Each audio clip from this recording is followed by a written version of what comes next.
لا الہ الا اللہ۔ مکے والوں بس ایک کلمہ پڑھ لو، پوری دنیا میں تمہاری حکومت ہو کہ کوئی الہ نہیں، یعنی کوئی معبود برحق نہیں مگر اللہ۔ اور یہی دعوت حضرت نوح نے دی، قال یا قوم اعبدوا اللہ ما لکم من الہ غیرہ۔ یہی دعوت کو حضرت صالح علیہ السلام نے دی، یہی دعوت حضرت ہود علیہ السلام نے دی، یہی دعوت حضرت ابراہیم علیہ السلام نے دی۔ اور الہ کا معنی کیا ہے؟ معبود برحق۔ برحق کیوں کہ جھوٹے معبود تو لوگوں نے بنائے ہوئے ہیں، وہ معبود بھی ہے اور حق ہے، سچ ہے، پکا معبود۔ جب معبود برحق اللہ ہے تو ہر قسم کی عبادت کا مستحق بھی اللہ ہے، یہی توحید ہے۔ ہمیشہ یاد رکھو، توحید کا معنی یہ نہیں کہ اللہ کو سجدے کرو، رکوع کرو، نمازیں پڑھو، روزے رکھو، قربان، نہ، اللہ کا سجدے کرنے کا نام توحید نہیں، اللہ کو سجدہ کرنا اور غیر کو سجدہ نہ کرنے کا نام توحید ہے۔ اللہ کے نام کی منت ماننا اور غیر کی منت نہ ماننے کا نام توحید ہے۔ ایک موٹی بات یاد رکھنا۔ تو اب جتنی عبادتیں، لیکن اس کے باوجود بھی اللہ نے فرمایا میرا مدنی امت کو سمجھا دو کہ ان صلاتی و نسکی و محیایا و مماتی، کہ میری عبادت، میری نماز، میری قربانی، بدنی عبادت، مالی عبادت، میری زندگی، میری موت، وَمَحْيَايَ وَمَمَاتِي لِلَّهِ رَبِّ العالمین۔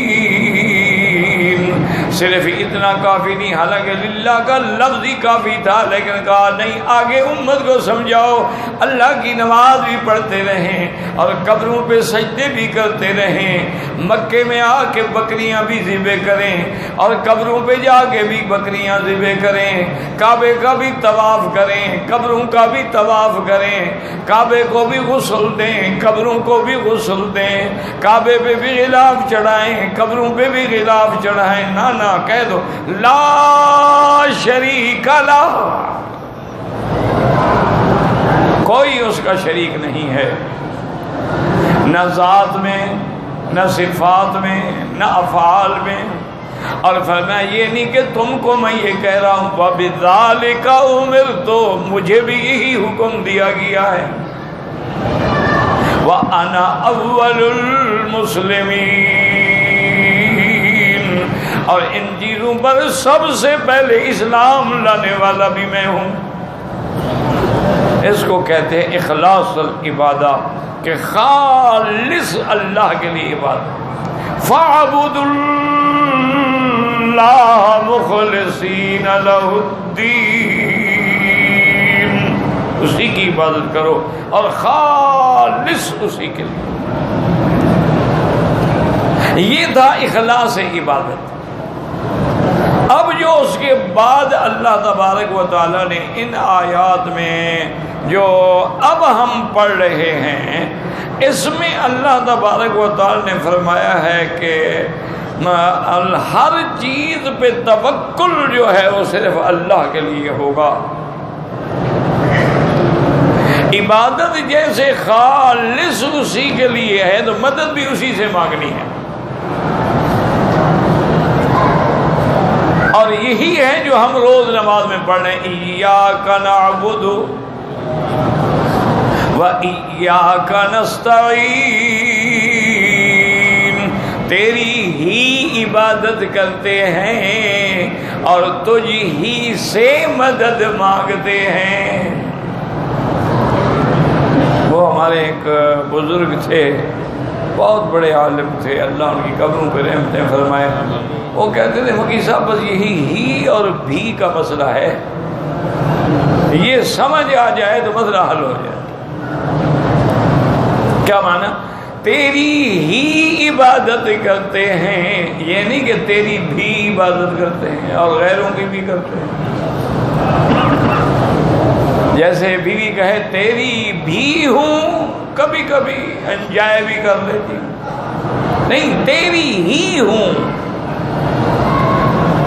اسی طرح عبادت میں ہے کہ تیری ہی عبادت کرتے ہیں، تیری بھی نہیں۔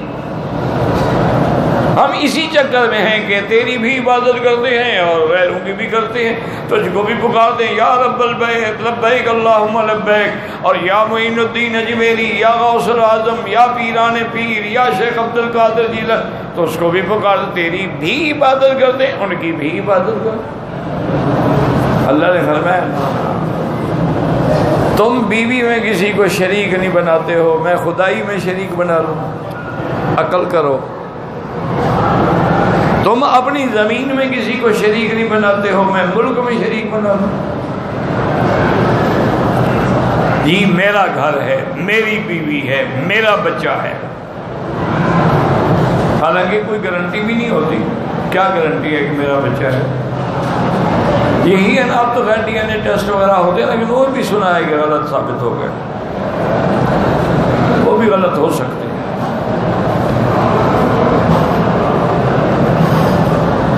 لیکن یہ بھی تو ہوتا ہے نا کہ کبھی درخت تم نے لگایا ہے، پانی اور بھی ڈالتے رہیں، نطفہ تو تیرا ہے لیکن اس کو پانی اور بھی لگتا رہا، کیا گارنٹی ہے؟ اللہ کے سوا کون جانتا ہے؟ اسی لیے عبداللہ بن سلام نے کہا تھا نا، جب حضرت عمر نے پوچھا تھا کہ ایمان لانے سے پہلے بھی تمہیں پتہ تھا کہ محمد مصطفیٰ اللہ کا سچا نبی یہی خاتم الانبیاء ہے؟ انہوں نے کہا عمر ہمیں اپنی اولاد میں تو شک ہے لیکن محمد مصطفیٰ میں کوئی شک نہیں تھا۔ انہوں نے کہا ہمیں اولاد میں تو شک ہو سکتا ہے، بیوی نے خیانت کی، وہ کہتی ہے تمہارا نطفہ ہے، کیا پتہ، کوئی پہلے لگا کے تو نہیں بیٹھے ہیں، لیکن حضور میں کوئی شک نہیں تھا۔ جو تورات میں پڑھا ہے ایک ایک صفت محمد مصطفیٰ پہ پوری اترتی ہے، پھر سب شک کیسے ہو سکتا؟ اس لیے یاد رکھیں کہ ایک ہے عبادت خالص اللہ کے لیے ہو، لیکن ساتھ یہ اللہ کے لیے ہو اور غیر کے لیے نہ ہو۔ اب آگے توحید پکی ہوگی، اللہ کو سجدہ کرو، غیر کو سجدہ نہ کرو، اللہ کے آگے رکوع کرو، غیر کے آگے رکوع نہ کرو، اللہ کے آگے ہاتھ باندھ کے کھڑے ہو کے عبادت کرو، غیروں کے آگے ہاتھ باندھ کے کھڑے نہ ہو، نہ وڈیرا، نہ سردار، نہ زندہ، نہ مردہ۔ اللہ کے نام کی منت مانو، غیر کی منت نہ مانو۔ اللہ کے نام کا روزہ رکھو، غیر کا روزہ نہ رکھو۔ اللہ کے نام پر اعتکاف بیٹھو، قبروں پہ نوراتے نہ بیٹھو، تب توحید آئے گی۔ اس لیے اللہ نے ہمیں ہر جگہ یہی حکم دیا ہے، ایاک نعبد، یاد رکھو اصل تو تھا نعبد ایاک، لیکن اس ایاک کا مقدم کر دیا گیا تھا کہ حصر ہو جائے کہ تیری ہی عبادت کرتے ہیں۔ وَإِيَّاكَ نَسْتَعِينُ، اور تجھ ہی سے مدد مانگتے ہیں۔ میرے آقا نے محبوب دو عالم صلی اللہ علیہ وسلم نے مسئلہ ہی حل کر دیا، 3 کلمے سکھائے، انہیں کو یقین سے پکڑ لو نا تو کبھی گمراہ نہیں ہوگے۔ حضور نے فرمایا اذا سألت فاسأل من اللہ، جب مانگنا ہو تو اللہ سے مانگو۔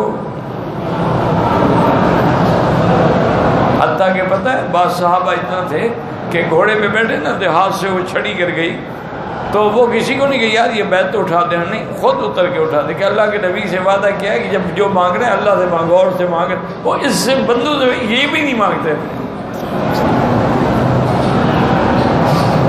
اذا سألت فاسأل من اللہ فَإِذَا اسْتَعَنْتَ فَاسْتَعِنْ بِاللَّهِ. پہلا سوال کیا تھا کہ جب سوال کرو تو کس سے کرو، اور جب مدد پکڑو مدد مانگو تو کس کی مانگو. اگر یا علی مدد یا غوث مدد یا پیر مدد تو شرک آ گیا.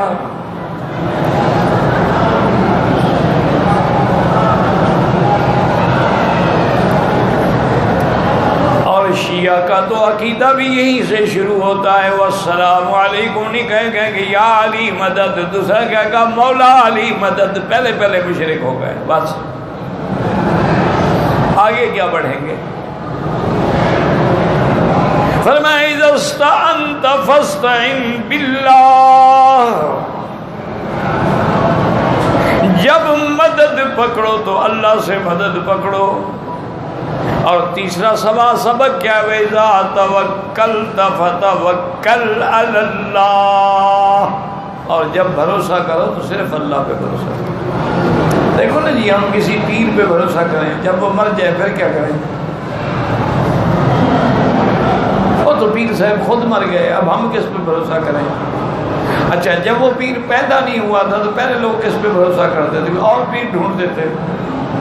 تو جیسے پھر ہندو نے 35 کروڑ دیوتا بنا رکھا ہے، پھر ہم نے بھی تو کمی نہیں کی نا. ہمارا بھی تو وہی حال ہے. عربوں کے پیر الگ ہیں اور عجموں کے الگ ہیں اور سندھیوں کے الگ ہیں اور پختونوں کے الگ ہیں اور پشتونوں کے الگ ہیں. سب کا اپنا اپنا پیر. اچھا، خدا کی شان دیکھو، اگر پیر سندھی ہو وہ عربی نہیں جانتا، عربی پیر ہو تو سندھی نہیں جانتا، لیکن یہ کہتے ہیں پیر سب جانتا. اس کے آگے تو جی کوئی چیز چھپی ہوئی نہیں پڑتے، اس کے ایک لفظ تو کہو بول کے دکھا دے، سب کیسے جانتا ہے.